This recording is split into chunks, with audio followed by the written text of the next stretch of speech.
Hi, this is Deborah. So this afternoon, I'm going to show you how I use and partially why I use GoToWebinar. And this is how I log into GoToWebinar. So this is literally from scratch how you would use it.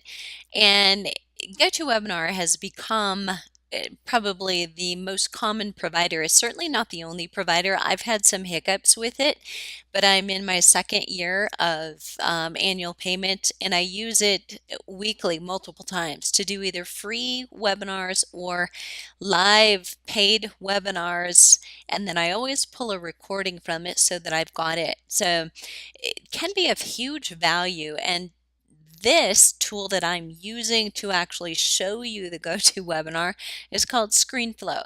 So what it's allowing me to do is to show you, looking over my shoulder, what I see when I look at my screen. When I actually conduct a webinar in GoToWebinar, I can record that webinar with GoToWebinar's properties, and they could take care of it all for me. It just doesn't allow me to edit it. So using ScreenFlow, and depending on when you get it, where you get it, anywhere from $49 a year to $99 a year. And I take that back. I think that's a one-time purchase. So of course they're going to upgrade it, and you may have the opportunity to do that, but it's well worth it if you use this tool frequently, if you want to connect with people who like pictures. I will also use a teleclass very often, so it's very convenient for a lot of people who sit in front of a computer, as many of my clients do. They don't want to sit in front of a computer again at night, and in fact, they can listen to either live or the recording while they're walking and doing something else if it's on a teleconference. Now, it is possible for someone to choose the option to call in only, and or as they download, to listen only to the playback on GoToWebinar. But a lot of times, because it is also a visual, people won't take that option. So decide what your market wants and your target customer would prefer.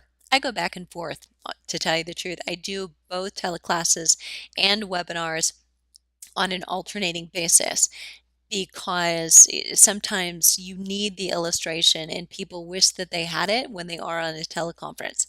So I'm going to log in here. You're logging in along with me. We'll hope that my internet service is speedy and so we can get in. And there we go.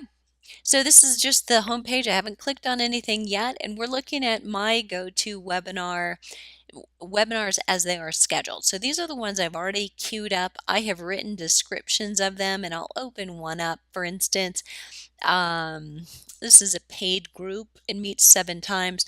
Many of these are free weekly classes I do for my peeps. It's a great way to nurture your relationship with people who either have made small purchases with you, maybe they've been customers in the past, or they are yet to actually be paid customers, but they're interacting with you and showing up on a weekly basis. That's still a pretty good sign. They haven't discontinued or run away. So I'm going to show you what it looks like so you can see what information looks like when I originally entered this, and this is just a part of it here. So this will tell you what it is, when it is, gives the link. I could select this, and then I can go and paste that into an email and send it out to someone who maybe I just talked to and they didn't know about it, and I want to make sure they get a personal invitation from me. So other things here that you're going to see, these just happen to be as many as fit on the screen here that are queued up for myself. Those are upcoming. I can also look at my past webinars and see what I've done. I just did one today, which happens to be the 17th of April. And we practiced. So we did a practice up front. When you are going to have other people on your webinar co-hosting, it's important that you make sure, does their equipment work? Is the sound good? Do we need to turn your volume up, down? Do you need to be a little more extra careful breathing? Yeah, breathing, seriously, or shuffling papers, those kinds of things. So coming back down the line here, I could schedule a new webinar if I wanted to. And it allows you just to, go step by step and enter it. I could copy a webinar if I think I'm going to do something similar, and it will take me all the way down all those that I've done within probably just this past maybe 8 to 12 months. So it didn't go all the way to 213. So my title of my webinar, my description, and you have a lot of words here. So you have 1953 characters that you can use. You can do a really good description and think about whether you want to or not. You can, leave bullets and, leave a little curiosity. Sometimes that's good. Different kinds of webinars I could schedule here. One type of a session would be a one-time deal. A series is a series of the same. Now, this is confusing. I'll tell you, for many of my customers, in a series, they've chosen to do several. And so every time I come on in a series, I'm doing the same content. When I do, a rich, happy, hot after 50, I'm talking about storing fat, how to burn fat, why it's so hard to get off as we age, but I do that every single time. So if someone has registered and again, maybe they want repeat information to learn it again or hear something different. It's like rereading a great book, but I'm going to think that they think that's erroneous and really that they should have. So in a sequence, that would be where you're going to have, say, one a week for 7 weeks. And when your register or registrant applies, they are automatically put into each. So you can schedule daily, weekly, monthly, or come up with a custom schedule. And you know how that happens. Sometimes you meet Monday, Wednesday, maybe next week you're going to meet Tuesday, Thursday. Maybe there's a holiday and you don't meet on Memorial Day, but you'll meet on Tuesday. You can do that in here with some real ease. So time zones, you can leave yours in, you can put in something else, and participants or registrants can change it to their own time zone. My recordings takes me to where there's a recording of everything that I've done, at least up to a point.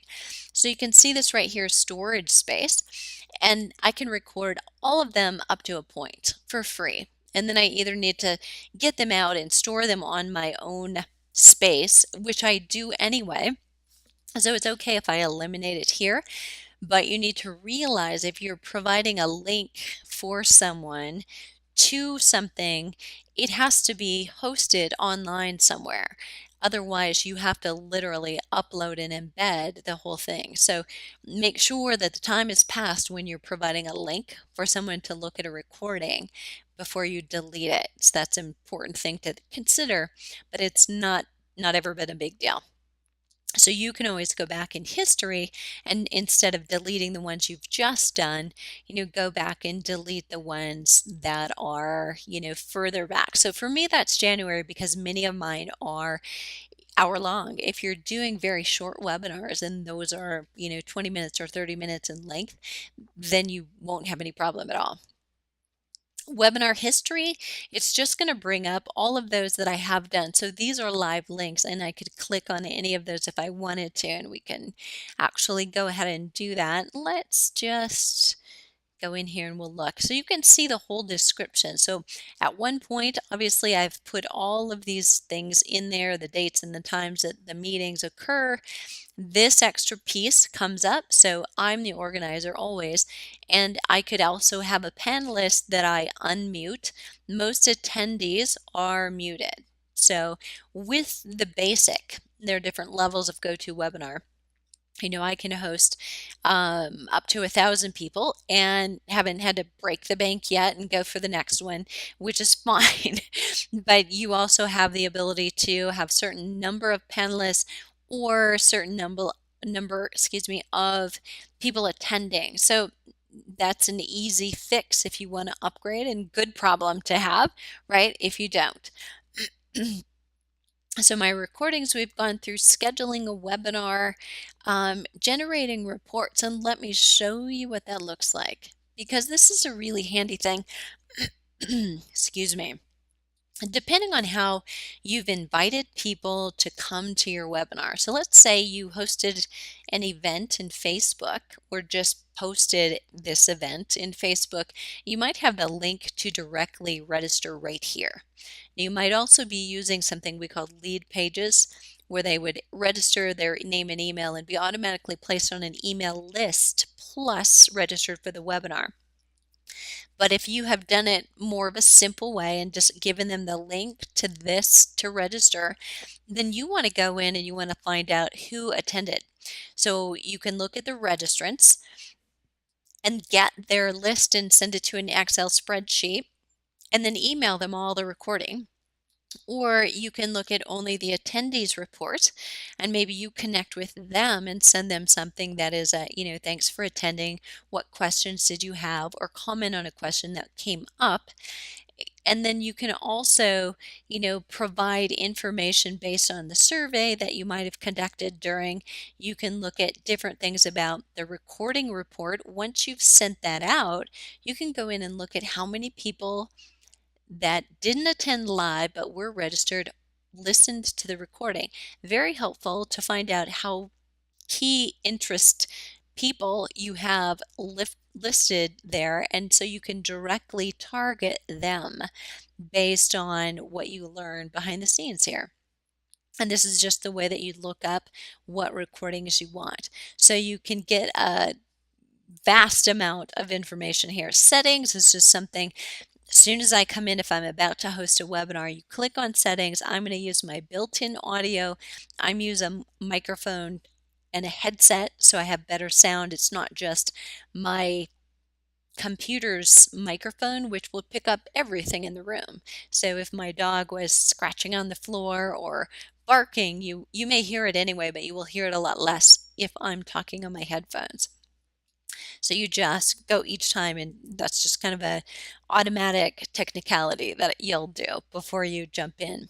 So, those are the basics of GoToWebinar. Very simple to use, very easy to get started.